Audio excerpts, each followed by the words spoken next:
Good afternoon, everyone. Thank you very much for joining SUSHTEC Tokyo 2026 today. Now we will begin the session on From Canada to the World, Building Inclusive Innovation Ecosystems. Now I introduce you our speakers. DMZ Japan LLC, Yumiko Namiki. North Guide Inc., Dan Herman. Founders Nation, Masaru Nagura. So everyone, please welcome our speakers.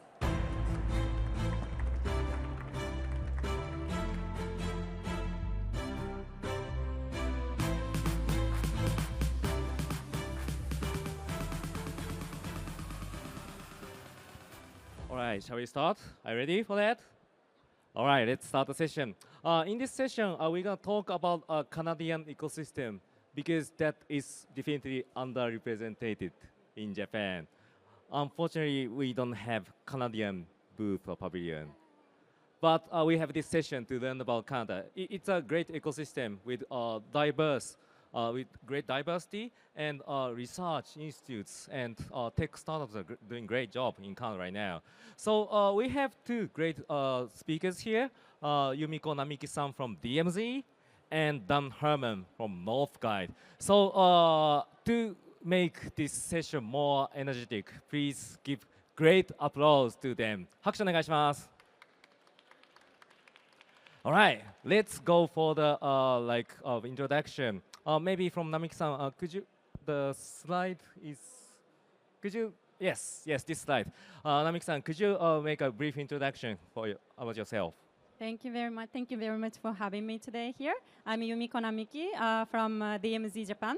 DMZ is the Canadian startup support organization based at the Toronto Metropolitan University. We support Japanese startups to go global and also international startups to come to Japan. Yeah, I'm excited about this conversation. You should talk about yourself more. Okay. So I'm the head of DMZ Japan, leading all the activities between Japan and Canada. I used to live in Toronto for 3 years. So I joined the DMZ in Toronto, and where I support all the initiative with the Asian partners, including Japanese partners. We're going to have a deep dive later, but could you tell me more, like why you joined DMZ, how it is different from other organization DMZ is? Thank you. DMZ is very unique because DMZ is a university-based incubator, but we support startups from all over the world. I think Japanese university tend to support only university-affiliated startups on campus, but we open up all our programs to anyone in the world who want to work with the Canadian company or who want to presence in the North American market. All right, thank you, Yumiko-san. Then let's move to Dan-san. Dan-san, could you make your introduction? Yes, thank you very much for having me. Arigato gozaimasu. This is a fantastic opportunity for me to help tell the story of Canada. As you noted, we don't have a pavilion here, but we have a very good story to tell. Canada's innovation ecosystem is one of the world's strongest. We'll get into the details about that later. I work with a firm called North Guide that helps government agencies around the world build and help their innovation ecosystems thrive. I used to be in government. I was the head of innovation policy in Canada, and as you see, there's a few other things I do to keep busy, but I'm very happy and excited to have this conversation, and like my colleague Yumiko-san, to help build the bridges between Canada and Japan that I think are more necessary than ever, given that in both our countries and economies, we're trying to find new friends, more resilient supply chains, different trade partners as we move forward. Thank you. Could you tell me more about North Guide, what the North Guide does, and what's the role of the North Guide in Canadian ecosystem? So, you know, when you look at innovation ecosystems around the world, people often gravitate to the United States, but, you know, Silicon Valley, New York are very unique places where the lessons of how those places have been built aren't very easily replicated somewhere else. In Canada, we've had a very different experience as to how we've built our innovation ecosystems, how we've rooted them in our post-secondary system, how we've tried through government policy to help build and scaffold them forward into global markets. So Northguide takes those lessons. There's a bunch of people like me who have worked in government, who have worked in the private sector. So we take that experience and we work with governments around the world to help them build contextually appropriate policies for their startups and their ecosystems. See, they are the perfect panelists for this session. Thank you, Dan-san. Okay, I'd like to ask a question to audience. How many of you have been in Canada? Raise your hands. Oh, see? Many people haven't been there. All right. Are you serious? You haven't been there? Okay, then let's start from introduction about Canada. In terms of, at first, talking about broader topic like diversity and how it is important for Canada. Then talk about Canadian startup ecosystem, talking about how the startups and industries are thriving from the Canadian ecosystem.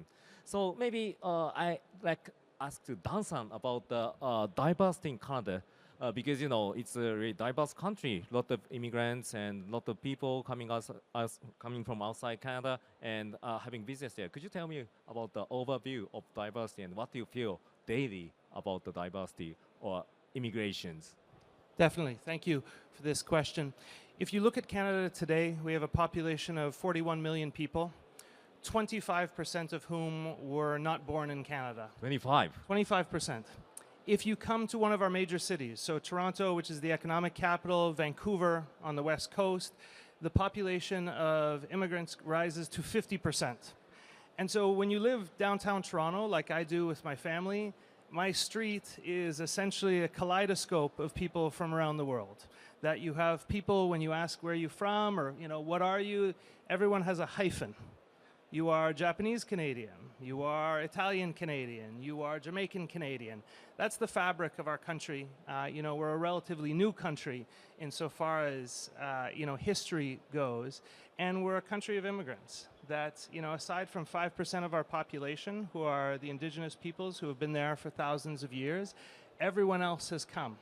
And so our economy has been built over successive generations on the back of immigration. And that remains true today, in particular in our innovation system, where about 30 to 40% of technology founders today in Canada are immigrants to the country. And when you look at the workforce, depending on the category, for computer programmers, 35% of the workforce are immigrants. For engineers, 45%. For chemists, 55%. Wow. So really, our economy, both historically and in the present, is built on the power of immigration. What attracts the immigrants to come to Canada?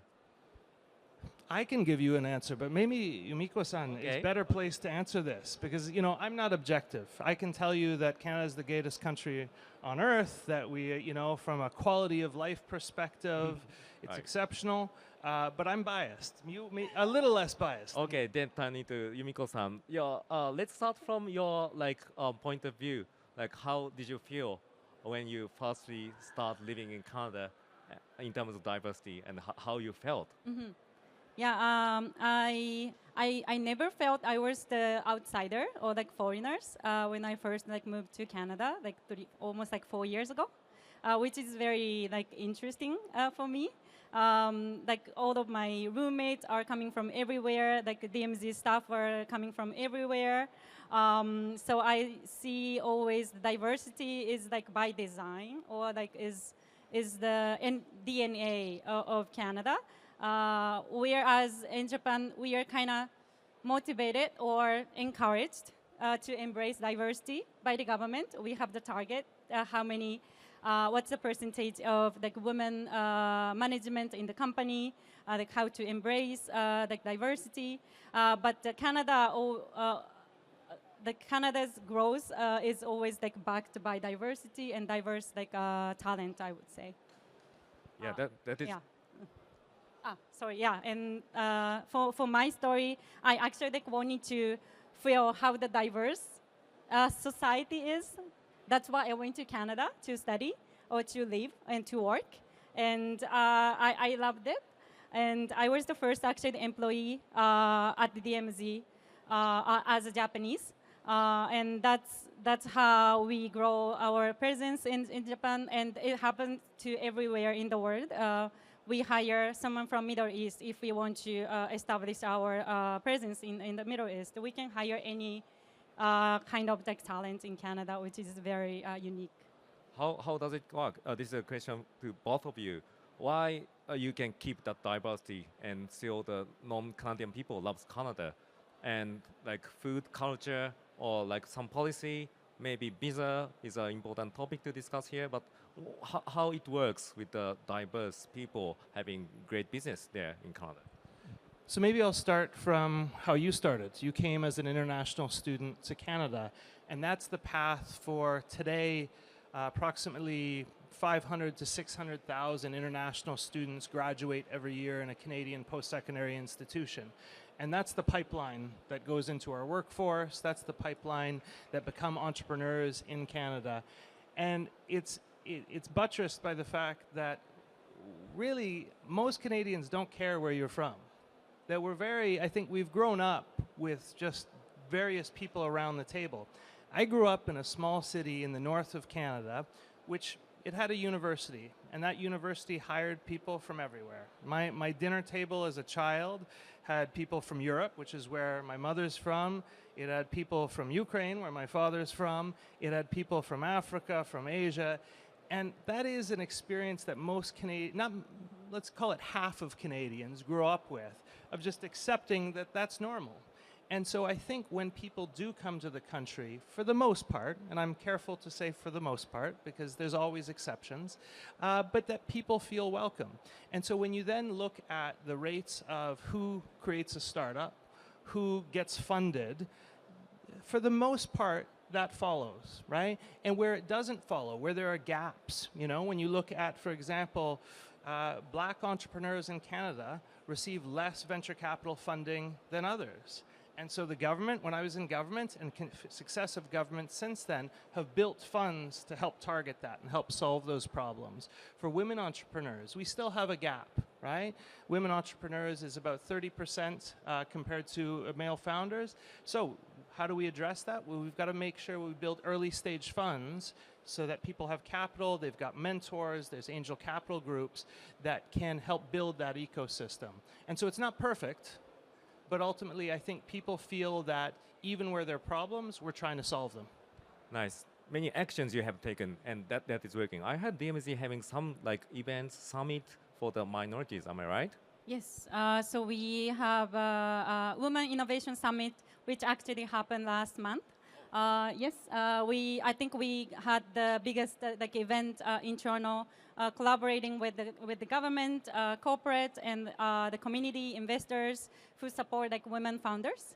I think got approximately 300 to 400 attendees at the summit, and we also have a pitch competition where we invest in total, I think, 200,000 Canadian dollar. In the sum of the founders, and we do also have a summit about Black Founder, Black Innovation Summit, and we do the same similar things to the Women Innovation Summit, and we also have a lot of breakfast event featuring Black founders, women, indigenous, which is senjumin in Japanese. So we do have a lot of program for those underserved community. That's great. That's awesome. And let's have some step back and talk about the Canadian startup ecosystem. Then we're gonna talk how the diversity work for innovation. But let's talk about the Canadian ecosystem first. So what do you feel about the Canadian ecosystem? Because I visited Toronto last month, and it was truly impressive. And you are not marketing very well about the Canadian ecosystem. There's a lot of great technologies, great research institutes, and great tech companies starting new businesses, and a lot of deep tech related startups are growing in Canadian market, but not many people know that. Everyone in the Japan talk about Silicon Valley, New York, London. Though they are all great ecosystem, but Canada is a great place to land for Japanese startups. So I'd like to talk more about the Canadian startup ecosystem. How do you feel about the Canadian ecosystem recently? Thank you for this question. And you're right. We don't do a very good job, perhaps, of telling the story of how great our startup ecosystem is. Perhaps because when you have the United States beside you, sometimes they're very loud. They can be that, they can do that. But so we choose to be modest. But sometimes that gets in the way of actually explaining how strong our ecosystem is. Today, if you look at the broad Canadian technology ecosystem, we have 33 unicorns. We have about 77 companies across the country that have technology companies that have $100 million of revenue or more. And those, when you go back in time, they're built on perhaps one of the strongest entrepreneurial ecosystems in the world and one of the strongest research ecosystems in the world, in particular in those fields around deep technology. AI, quantum, cyber, we have some of the world's leading research institutions. When you think of artificial intelligence, Yoshua Bengio and others, they're from Canada, they teach in Canada. And so this ecosystem has been thriving for a long time.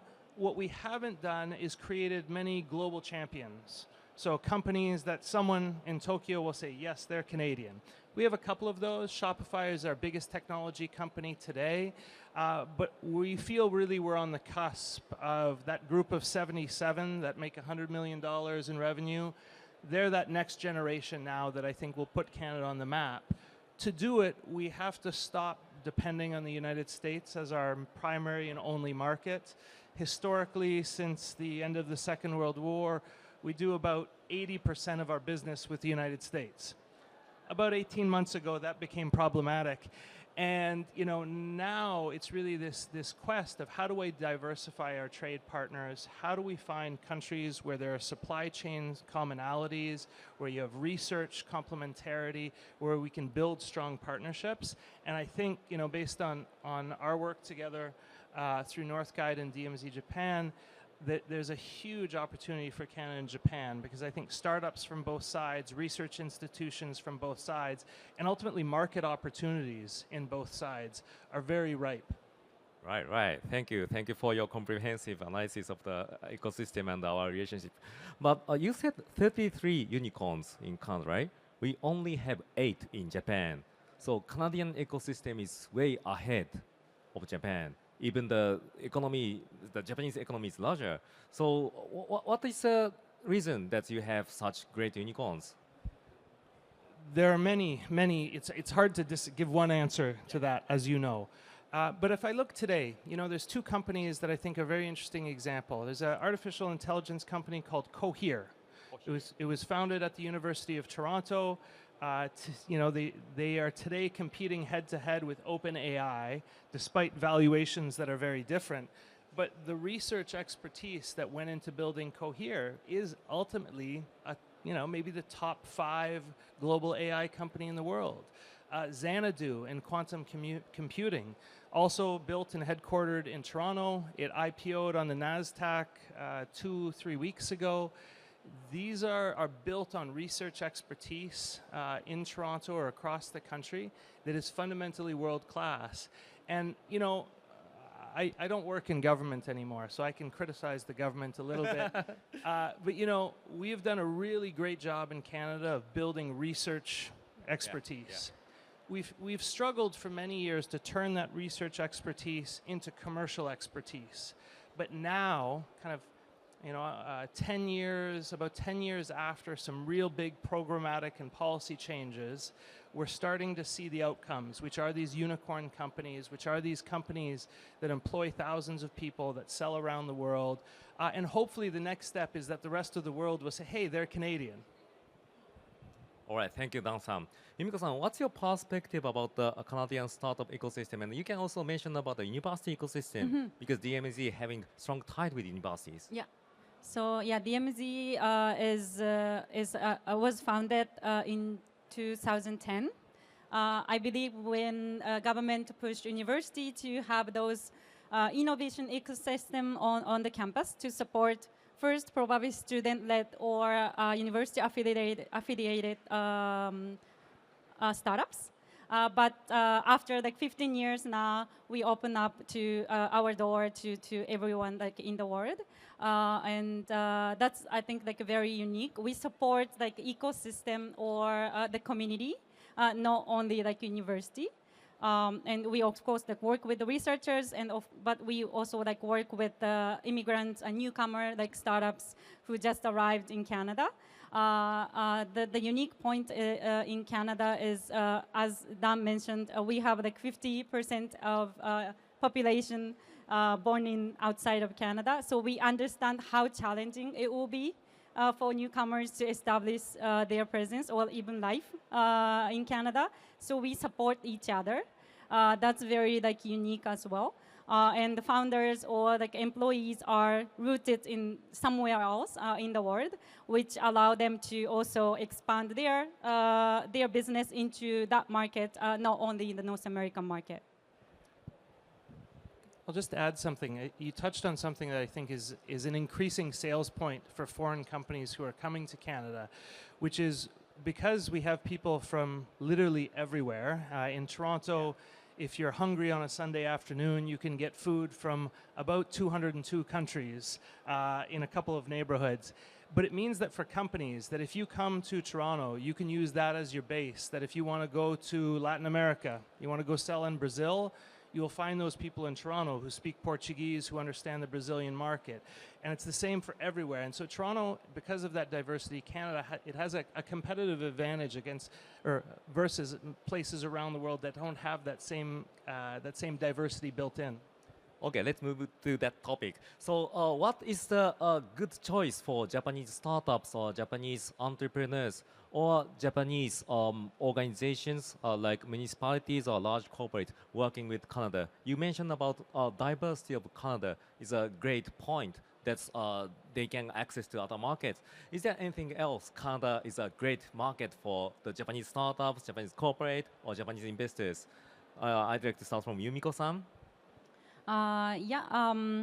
So like one of the huge difference between Canada and probably the US, where probably the most of Japanese corporates or startups are looking at first, is the government support. Government provide a lot of like support, like funding or like program to support like early stage founders or like research collaboration. So that's the key point for Japanese startups or corporate to look into the Canadian market.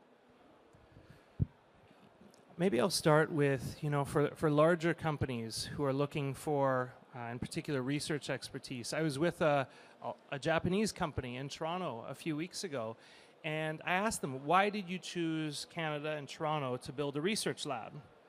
And they said, because in Toronto, we can get the world's best. Doesn't matter where they come from, doesn't matter geopolitics on whatever day you open the newspaper. They said those people today are gravitating to Canada. And so when you're competing in AI and quantum, et cetera, and you need the world's best, Canada happens to have this competitive advantage that they're coming to Canada. And so that, I think for larger companies is key. For startups, we have huge market opportunities depending on the sector. It's a competitive market, definitely, but there are significant opportunities in certain sectors. We are not early adopters of technology in our economy. AI, for example, we have been slow. Our corporates have been slow to adopt, but that's starting to change. And so all of a sudden, the pathway to adoption and to sales for companies who have solutions, regardless of where they're from, that's opening. And because we're a relatively open place, we don't necessarily care that you're headquartered in Tokyo. Right? Ultimately, if you have a solution that can solve our problems, most Canadian corporations are open to that.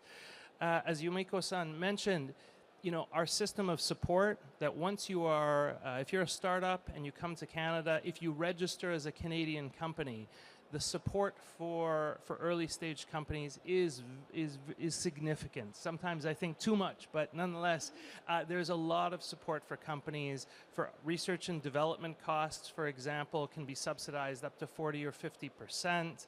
The availability of capital, venture capital or angel capital, there are some challenges sometimes. We're not the most risk-taking culture out there. That's when we compare ourselves to our colleagues in the United States.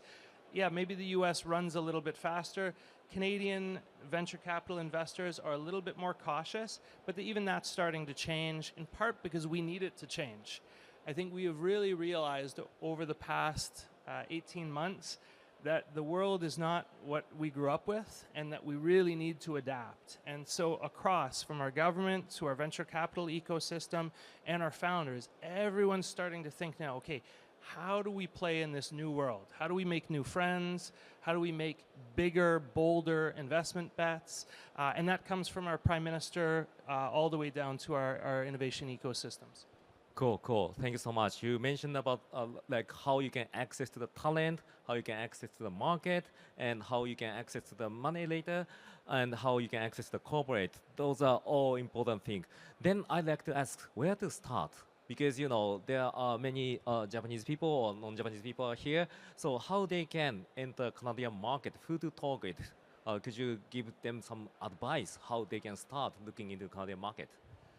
So first, everyone should just come, because Canada is very beautiful for 6 months a year. For the other 6, stay home. But once you get past March, then things start to get better. This is true, 2 weeks ago, it was still snowing in Toronto. Wow. I woke up in the morning, I looked outside, and I saw, oh, it's sunny, it looks nice. So I went in the backyard, and I told my kids, let's do some work. And then it started to snow, and I thought, okay. But for most of the year, it's very nice. Most of the country, it's beautiful. We also have an exceptionally helpful government representatives, whether it's the provincial government, it's the federal government. We have so much support for people who want to kind of start a business in Canada, who are curious. The resources are all there. And then once you arrive, we have this system of innovation support organizations, accelerators and provincially or government-funded organizations whose job is to help businesses that want to set up and entrepreneurs who want to set up in the country. So for example, DMZ Japan as one of them, that should be your first phone call, probably. I don't know if we're allowed to give your phone number, but Yumik-san, could you tell us about the DMZ's program? It's maybe starting from the soft landing program to the Canadian market, how you support not only Japanese but international startups. Then you can also mention about other programs of DMZ. Yeah. So yeah, the DMZ Japan, we mostly now support with Japanese startups to come to Canada. So we do have a lot of support, including warm intro to local corporates, investors or government officers if needed. So the program will support you for 3 to 4 months period. But we do have a support in headquarters if you are really serious about the Canadian market and you really want to establish your office in Toronto. DMZ is always happy to support any international company. We now pause program about the startup visa. But once the government probably figure out the policy, we may start it again to welcome more international startups in Canada. At the point of the Canadian, the good thing about Canada for the Japanese startup, we don't really have inner circle, so we are very open to any new people. I heard in the U.S. there are more inner circle where only some local people can access to, but Canada we don't really have that kind of circle. So from the day one, if you just talk to me or reach out to DMZ, they are the ones who support all local ecosystem. If there's one challenge about setting up in Canada, it's choosing where to go. Yeah. Canada is this geographically huge country, and we talk about a Canadian innovation system, but that's really from west to east. Vancouver, which has traditionally been very strong in clean technologies and life sciences. Calgary, which is a little bit in the middle, traditionally focused on energy, though today that's diversifying quickly. We have ag tech in the middle of the country. We have, maybe the world's best artificial intelligence and quantum in Ontario and Quebec. And then we have oceans in the east. So partially, that question you asked, Masaru-san, around how your first step, it really also depends, what are you building? What do you want to build? And then from there, that helps at least give some geography.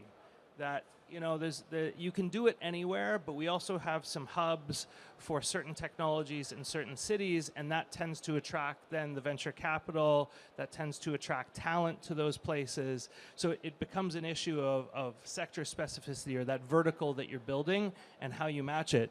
But actually some of the work that Northguide has done with DMZ is around kind of creating a playbook. That if you're a Japanese entrepreneur and you're thinking about Canada, okay, well, let's help you figure out that if you're in clean tech or you're in advanced manufacturing and robotics, where might you think about going first? Is the playbook public? Will be. Will be public next month.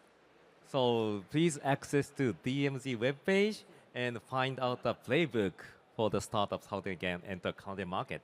So could you give us some example, what kind of industry is good fit with Canada from Japan? Like you mentioned about AI, quantum, maybe those are the really important technology for the both countries, and Canada has a good practice and good example and good role models for the startups to learn. So is there any other industry you recommend come to Canada? You know, if you look at the Canadian economy, for better or worse, our economy is dominated by the financial sector, so the banks, real estate companies, telecommunications companies. They tend to be very large. They've traditionally been less competitive or less innovative, but that's starting to change. So in fintech, for example, solutions in that sector, the banks are hunting for technologies to adopt and to apply in their systems. The same is true in telecommunications. And then our resource sector, whether it's mining, forestry, agriculture, oceans, we have this huge territory where we grow, cultivate, and dig things out of the earth. And while that has sometimes been a challenge, now in this new age of new technologies, whether it's sensors, whether it's data, whether it's AI, all have applications in natural resources related fields. And ultimately, while we have very smart people, as Yumiko-san mentioned, we're very open to, okay, where are there better solutions? And in this world where ultimately we need to be more productive, we need to be more competitive, like this is maybe a little tangent, but we have finally understood in Canada that we need to push harder on competitiveness. And so where we apply technology, where we get the technology is less important than we need to adopt it and make sure that our companies win. Right. Any comment from Yumiko-san? So like in terms of the deep technology, for example, agri-tech, Canada has massive land. Japan tend to have small land, how we can efficiently probably farm things on the small land. But so we have different challenges. So even though the Japanese researchers cannot find anything, cannot find the market in Japan, there might be appetite in the Canadian market. So as Dan mentioned, Canada has supercluster which focus on those technology based on the region. So you probably could find those hubs to navigate, even though you can't find it in Japan. I'll also mention, you know, Canada's Prime Minister Mark Carney was in Tokyo about 6 weeks ago, and he signed a partnership agreement with the government here. And the first bullet was around defense, energy, and critical minerals. And those are three areas that both of our countries, both of our economies share as priorities. You know, the defense ecosystem in Canada is relatively new because, again, we never really thought we needed one. And we thought we had friends, then we realized maybe we have less friends than we thought. So now we're very quickly trying to build a world-class defense technology ecosystem. The government has put billions with a B of dollars into a defense industrial strategy. Much of that is focused on procuring, on buying from domestic companies, but ultimately the opportunities to partner, to license, to build in Canada because of that strategy are exceptionally robust. how the defense or dual use related startups start business in Canada? Start talking with Canadian government or working with some manufacturing companies? Like for most cases, you need to talk with the tier one vendor to the government. Most cases for the some manufacturing related defense tech. So what's your recommendation? So, you know, it's interesting. In Canada, we don't have many tier one, we don't have many OEMs. We certainly don't have defense OEMs. We've actually depended on multinationals, most of them headquartered in the United States.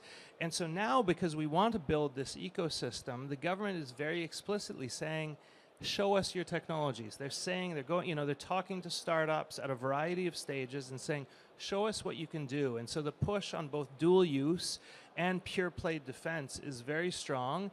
And we have a system of support organizations, of accelerators. We have a NATO Diana hub in the east of Canada. We have a couple of institutions now that are backed by, you know, a couple $100 million of venture capital funding in order to find those defense solutions, whether they be pure play or dual use. And so it's less about being big, it's less about being established, it's more, do you have a solution that actually can work?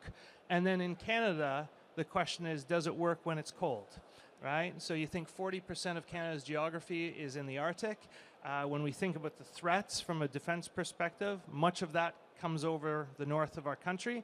And so there's some very contextual aspects, but there are some training centers that are being established now. So if you work in materials, you work in AI, you work in sensors or optics, you take your technology, you bring it up to minus 57. I was there 2 weeks ago. Minus 57 is not fun. And you go test, does it still work there? Usually the answer is no, so you go test, try something else, you go back. But this ecosystem is being built, and there's lots of opportunities to partner in it. And it can be a great test bed. You have a lot of lands and cold weather, and you have many like infrastructure to be like maintained and monitored, right? You know, if Canada is going to be known about something, then you would think it might be about the cold. And so we should be the world's #1 cold weather technology nation, in particular as it applies both, you know, in the water, on the land, in the air. And that's an exportable good that we can export around the world as others are seeking solutions. Right, thank you. Then let's talk about more like international collaboration, especially between Canada and Japan. We already talked about how the Canada is attracting good country for the startups to come. So Namiki-san, how the other organizations like municipalities, local city government, national governments, or university can start working with Canada? What's your recommendation, and who can talk with DMZ, and who DMZ want to talk with? So yeah, we are open to like any collaborations, either startups or municipalities or like corporate who are interested in like working with Canadian startups or like organizations. And the Canadian municipality is very open to collaboration as well. And they also try to attract more highly skilled like talent in their city. So they are very collaborative. And the university also like looking to Japan as a good friend for research collaborations or even like student exchange opportunities to learn more about Canada, or for Canadian students to learn more about Japan. We actually hosted the program for Canadian students to come to Japan last year, and we got like 160 applications in a week. We just only have 10 spots for them. So it's really, so they are, Canadians are really keen to like learn more about Japan as well. So if you knock the door, probably more, 90% of them will be probably like open to have a conversation. You want to have more university connections, like a Japanese university to connect with you, right? Yeah, so we now, since we are based in Tokyo right now, we mostly like work with the universities in around the Tokyo area, but we would love to like explore more opportunities, like collaboration opportunities with universities in other parts of Japan. There's great cities with great universities. Kyoto, Osaka, Fukuoka, Tohoku are great ecosystems having a great universities. Dan-san. Yeah, and I think where those collaborations are likely to take place is where we have complementary research strengths. As I walked around today and I passed Okinawa Prefecture and a focus on oceans technology. Well, in the east of Canada, centered around Halifax, we have a large organization that's been funded with hundreds of millions of dollars to do oceans research, to help fund oceans-related startups, ocean technologies. And that organization today is looking for friends. They want to figure out how do they get access to the best research, the best talent, and the best customers. And vice versa, if there are companies here or organizations, universities here. So we just need to figure out how to pair these strengths, because I think in both Canada and Japan, we're both actively looking for solutions, we're both actively looking for customers, we're both actively looking to build resilient supply chains. And so, there seems to be a really good fit between these two economies moving forward. Right. All right, we are approaching to the last part of this discussion, and I'd like to mention more about how we can use the diversity for the innovation, because you already mentioned about how having the diverse talent to the Canadian ecosystem, it worked very, very well. Is there any thing like diversity can work for startups and innovation? Because, at first it is great to have more people good talent joining your country or corporate. At the same time, diversity is more than that, because making a comfortable environment for the people can, make the people work more happy or having better performance. Could you give some comments how diversity is important to the startup ecosystem? Yeah, it's a great question, and I think it's easy when you come from Canada, the United States, maybe a couple places in the west of Europe, where we take diversity from an ethnic, religious perspective. We take it for granted because we look around and everyone is from somewhere else. And so we just take for granted that this works. And it does. And if you look in particular in technology and innovation ecosystems, whether it's in the US or in Canada, approximately 50% of the founders of the biggest companies in our systems are born somewhere else. We know that it works for us, but it works on the basis of 100, 150 years of trial and error, where we figured out who our neighbors are, we figured out that we like them, we figured out we can work with them. So I always say, diversity is exceptionally important for our ecosystems. How you apply that lesson to other places where, in particular, immigration is less accepted, or whether it's relatively new or relatively limited, that's a really contextually specific thing. And how you build, how you integrate people, how you give them opportunities, that takes time. And if anything, in Canada, we've learned a lesson over the last, call it the last 2 or 3 years, where we turned the dial on immigration perhaps a little bit too strong, where all of a sudden the population said, whoa, that's too much. And so the government said, okay, we'll turn it back a little notch. And I think that's where we have to, as you know, it's not just that we can accept everyone. We need to make sure that people have places to work, places to live, communities that they feel part of. Because if they don't have a community they feel part of, then they're not going to stay. And we actually have data in Canada that shows that in particular, high-skilled immigrants are very mobile, because today we live in a hyper-intense competition for talent, that the best researchers, the best engineers, the best chemists can go essentially anywhere they want. I did a project, we filmed a documentary in 18 cities around the world. Every single one of those cities said, we have a program to give that engineer a visa in 3 weeks. In Canada, when we launched our global skills strategy, we thought we were special. And literally 2 weeks later, everybody else was doing it. And so that competition for talent today is so strong that if you don't have an ecosystem that will give those people an opportunity, they'll go somewhere else.